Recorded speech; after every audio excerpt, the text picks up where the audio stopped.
You know, recently I spoke with a friend, I visited with a friend, and I know this gentleman from a recovery program that I'm involved with. And he is what we call unchurched.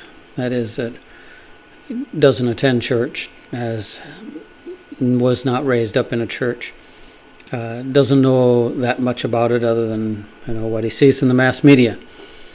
But he knows that I am religious, and I do not push my religion. I share my religion, but within the context of the recovery program that I'm involved with, I do not push my religion. But we go out to coffee afterwards, and word gets out, and people know. You let your light shine. People know that there's something different about you. And it was just the two of us visiting, and he asked me why there are so many different churches. He mentioned where he lived at, in the area of town he lived at. They had like 3 different churches, and they all believe in the Bible. Why are there so many different denominations? He asked, and it was a good question. The answer, I think, that a lot of people expect when they ask that question is they expect that the person that's going to answer it is going to say why they're right and everybody else is wrong. And basically expecting me to say, well, my religion is right and everybody else's is wrong, and this is why. But I think given that I have a psychological background, that's not necessarily the answer that I'm going to provide. And in answering the question, I told him, I says, well, I think it has a lot to do with confirmation bias. And, what is confirmation bias? Well, confirmation bias is that we have a bias towards what we already believe. That's a big part of confirmation bias.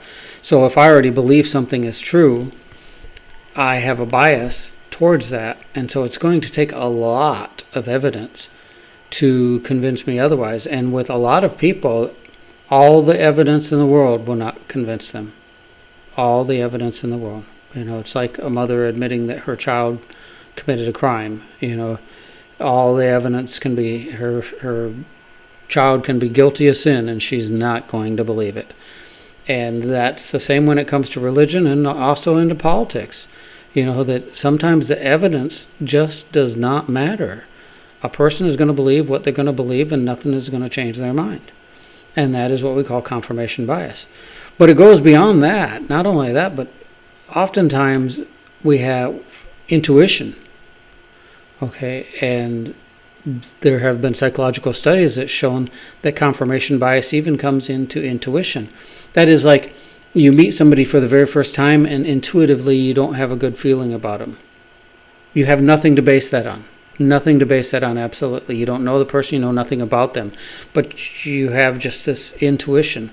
And confirmation bias plays there. Now, it's going to take a lot for that person to convince you that they're a good, trustworthy person. Just because of this intuition.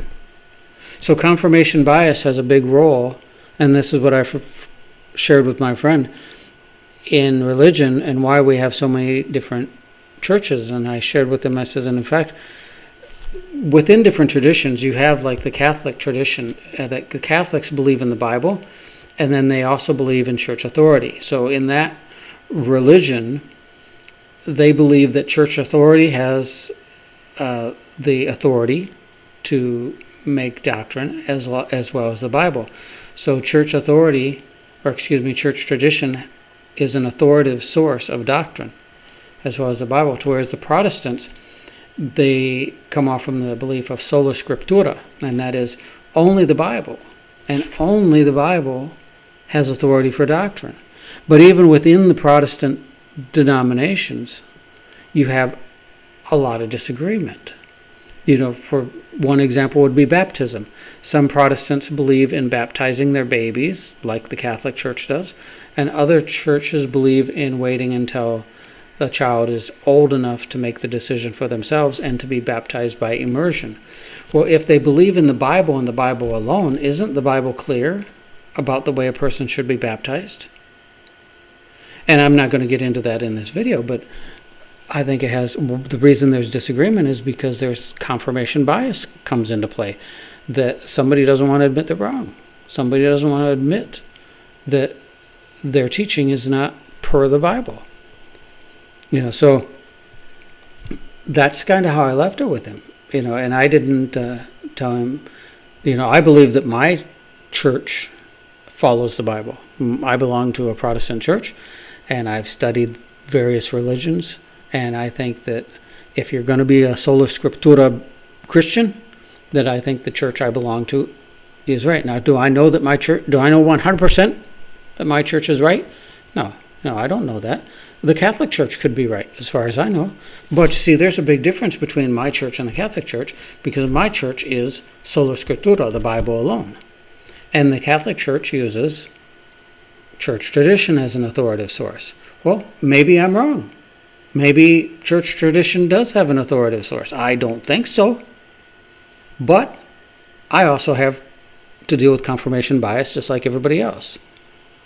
So, it was an interesting discussion, and I felt honored that he would ask me that question and that he would even open up the door to talking about religion, because a lot of people, that is a door that you just don't open. Even in recovery circles, in recovery groups, you just don't open that door, and we don't talk about religion. And so I felt that was an honor to be asked that question, and I don't think I violated that trust that he placed in me where he was asking me. I didn't shove my religion down his throat, so to speak. And so that's just my thoughts for this evening on confirmation bias and why there are so many different denominations. And I hope all my Facebook friends out there are enjoying this terrible quarantine that we're all locked into our homes and can't go out and do anything without a mask on and staying 6 feet away from everybody. But this too shall pass, my friends, and life is only going to get better.